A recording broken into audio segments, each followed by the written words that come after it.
চাঁপাইনবাবগঞ্জে গণতন্ত্র আদায়ে ১৭ বছরের অনির্বাণ সংগ্রাম ও রক্তঝরা জুলাই জাগরণ শীর্ষক আলোচনা সভা অনুষ্ঠিত হয়েছে।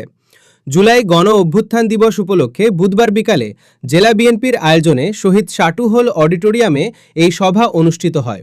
জেলা বিএনপির সিনিয়র যুগ্ম আহ্বায়ক অ্যাডভোকেট রফিকুল ইসলাম টিপুর সভাপতিত্বে সভায় বক্তব্য রাখেন জেলা বিএনপির সদস্য সচিব রফিকুল ইসলাম, যুগ্ম আহ্বায়ক হায়াতুদ্দৌলা, বিএনপি নেতা ও রহনপুর পৌরসভার সাবেক মেয়র তারিক আহমেদ, জেলা বিএনপির সদস্য ইয়াজদানী জর্জ, পৌর বিএনপির সভাপতি সারোয়ার জাহান, সাধারণ সম্পাদক ইসমাইল বিশ্বাস, সদর উপজেলা বিএনপির সদস্য সচিব জহিরুল হক বিশ্বাস বুলু, জেলা স্বেচ্ছাসেবক দলের সদস্য সচিব বাবর আলী রুমন এবং জেলা ছাত্রদলের সাবেক আহ্বায়ক ইউসুফ রাজা।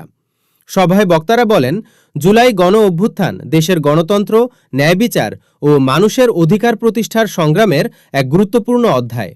আন্দোলনে আত্মত্যাগকারী শহীদদের অবদান জাতি চিরদিন শ্রদ্ধার সঙ্গে স্মরণ করবে। পাশাপাশি আহতদের অবদানের কথাও তারা গভীর কৃতজ্ঞতার সঙ্গে স্মরণ করেন। বক্তারা গণ অভ্যুত্থানের চেতনাকে ধারণ করে বৈষম্যহীন, গণতান্ত্রিক ও সমৃদ্ধ বাংলাদেশ গঠনে সবাইকে ঐক্যবদ্ধভাবে কাজ করার আহ্বান জানান।